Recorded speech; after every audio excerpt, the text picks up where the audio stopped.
I realized the other day I've been teaching stuff for 10 years. I was a voice coach for 6 years, and I've been doing this job teaching devs for 4 years. And for a while I've been thinking, wouldn't it be great if I could take everything I know about teaching and put it inside a skill so that anyone could learn anything? I had a long bus ride to London the other day and I wrote a teach skill, and it turns out that it's pretty good. It taught me how to solve a Rubik's Cube, which is something, I've always wanted to learn how to do, but I'd never really had the time or inclination to do it. But with this teach skill, it felt like I had a real teacher who was teaching how I like to be taught and was totally aligned with my mission. And I'm going to show you how I did it. The key concept when we're looking at a teach skill is some skills can be stateful and some skills can be stateless. If a skill is stateless, it means that it doesn't retain any state from previous runs. It doesn't have any memory of the things that you've done before. In other words, a stateless skill doesn't save anything on the file system to help it pick up where it left off later. Whereas stateful skills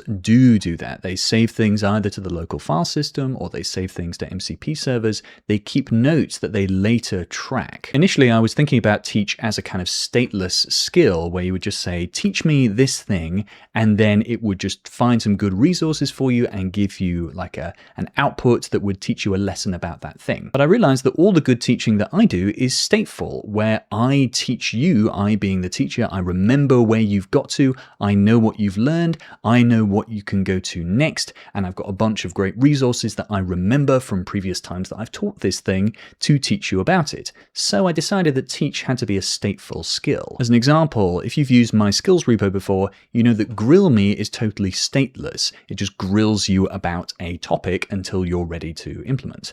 But then grill with docs is actually stateful. In other words, it saves some local ADRs, architectural decision records. It saves some other stuff, some glossaries to the repo as well. And so grill with docs is stateful and it gets better over time, whereas grill me is totally stateless. Now, one of these is not better than the other, they're just useful in different situations. And so when you're designing skills, you need to be careful to think about whether they need to be stateless or stateful. And teach needed to be stateful. The way you install this skill is you go to my skills repo, matpro.skills, you go down to this quick start here, and you just run the skills.sh installer and you choose the teach skill. Once you do that, you go to an empty directory and you run teach inside your coding agent. So for instance, in this directory, which is my Rubik's Cube directory, I said, teach me how to solve a Rubik's Cube. And you'll notice during my journey how many files it has created here. But the first one it created was the mission. I believe that for a teacher to be effective, you need to understand why a student wants to learn the thing.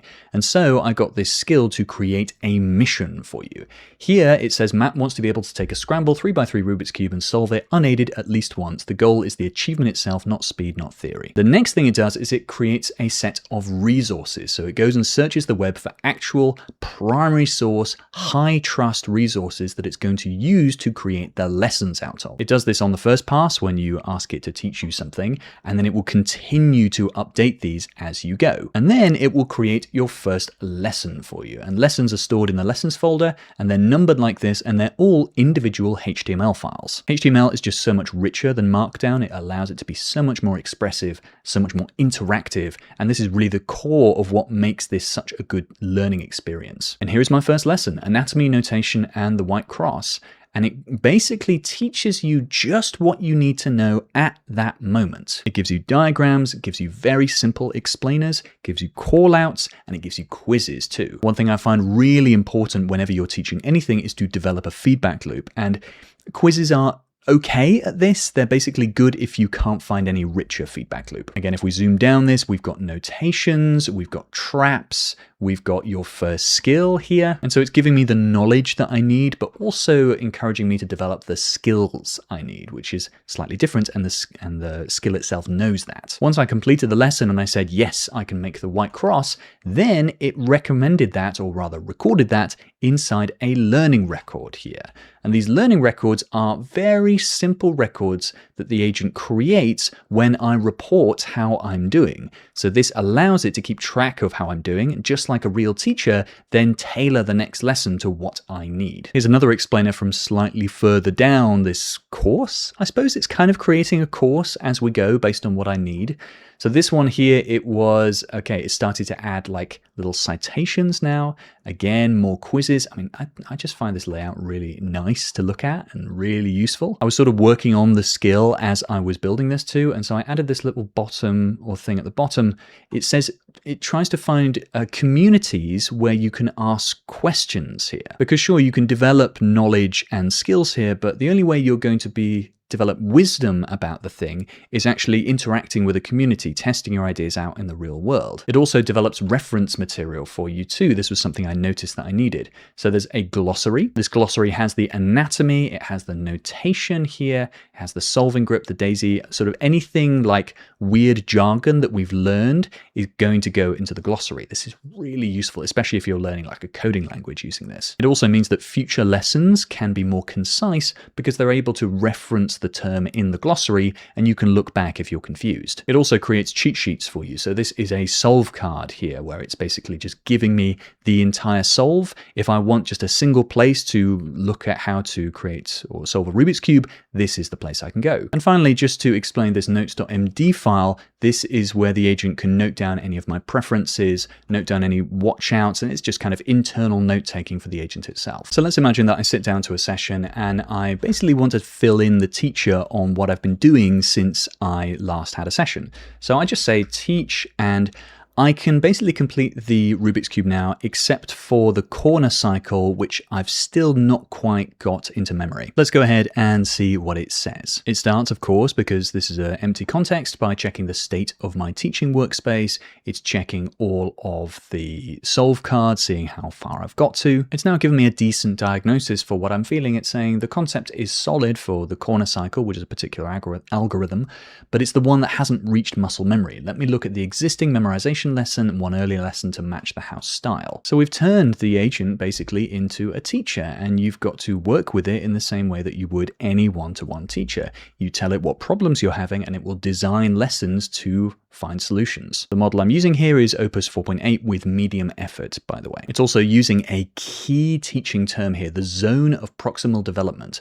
One algorithm, pure muscle memory work. The zone of proximal development is this key teaching idea which I am obsessed with. And it's the idea that you should always teach someone in the area where they are perfectly challenged but not intimidated. This means that every lesson has to be concise, compact, and exactly framed at that zone of proximal development, so the student's not bored but also not freaked out. So we can see it's now created this lesson, the corner cycle lesson, and it's created this exact lesson for us. So it's basically just breaking it down, paying more attention to it, giving me new mental models. 1 4-move phrase played twice. Okay, that is handy. And the idea is I would walk through this lesson. Oh, look at this. Oh my gosh, look at this. So it's actually given me an interactive tap thing I could do. Okay, so it's U, R, U prime, L prime, U, R prime, U prime L. Oh my god, look at this. So it's got guided mode, so I can turn off that. Oh, that's unreasonably cool. You see what being in HTML gives us here, right? We've got the full power of the browser to mess about with here. So you get the idea of what these lessons look like. They are short, they are really focused, and it gives me exactly what to practice now. And this also means because everything has been saved to the file system, I can clear this, and every time I run teach again, it will have all the context it needs to keep me in the zone of proximal development. Let's briefly look at the skill itself here. It's really quite simple, although it is one of the longer skills that I've put together. The user has asked you to teach them something. This is a stateful request. They intend to learn the topic over multiple sessions. It goes into the shape of the teaching workspace, which we've looked at already, and it has a section on philosophy here. So I really define the terms that the AI should think in. It should think in terms of giving them knowledge from high quality, high trust resources, skills, highly relevant interactive lessons, and actually developing the skills, and then wisdom that comes from interacting from other learners and practitioners. We go further down here and we touch on the shape of the lessons themselves. We've talked about the mission as well, mission.md, the zone of proximal development, acquiring knowledge and skills, how to do that, acquiring wisdom, which basically when the learner is ready to go out into the world, once they've got the knowledge and skills, how do you delegate them to the community? When the user asks a question that appears to require wisdom, your default posture should be to attempt to answer, but to ultimately delegate to a community. My idea with this teach skill is not to have you hooked onto the agent for learning everything. It's to actually give you the skills you need to feel confident to go out and work with a community and send you out into the world. That's the dream of this stuff. We've also got more material here on reference documents, then finally on notes.md, but that really is the skill. There's a few little bits of supporting documents for like learning record format, the mission format, the resources format, etc. In terms of engineering, I can imagine this skill being really useful in onboarding people to a code base. Creating documentation is a real pain in the ass because not only do you need to keep it up to date, but that documentation is probably outside the person's zone of proximal development.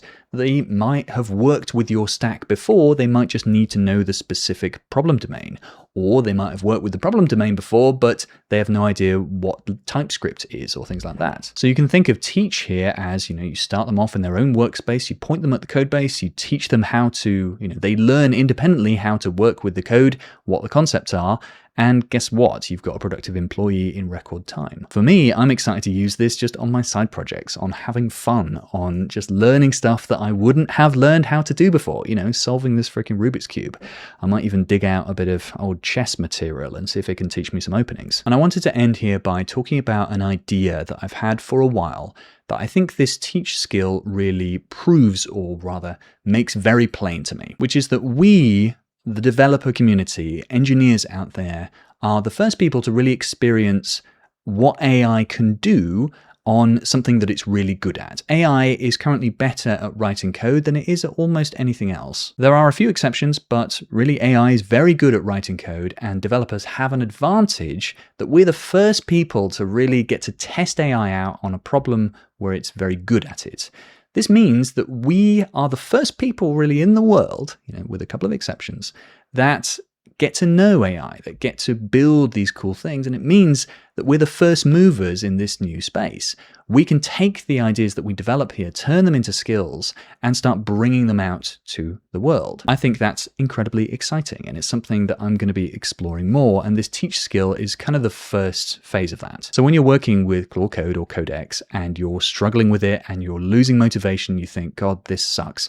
Just think that you'll be able to take the skills that you are learning now, the instincts that you're building working with AI, and take them outside of coding domains. That, I think, is going to be an incredibly valuable skill no matter what the future of work looks like. We're all going to be working with AI, and we are the first people to really get to do it. Now, if you're digging my skills, then you should go to AIHero/skills and sign up for my newsletter that lets you know whenever I release a new skill, whenever I have any changes, because I do change the skills all the time. If you want up-to-date information on how to use my skills for engineering and for other stuff too, then check it out. But overall, thanks for watching. I can't wait to see the languages that you're learning, coding languages or human languages, the new skills that you're developing. I'm going to get this thing to teach me vocal harmonies as well. It's always a skill that I've wanted to know but never been very good at.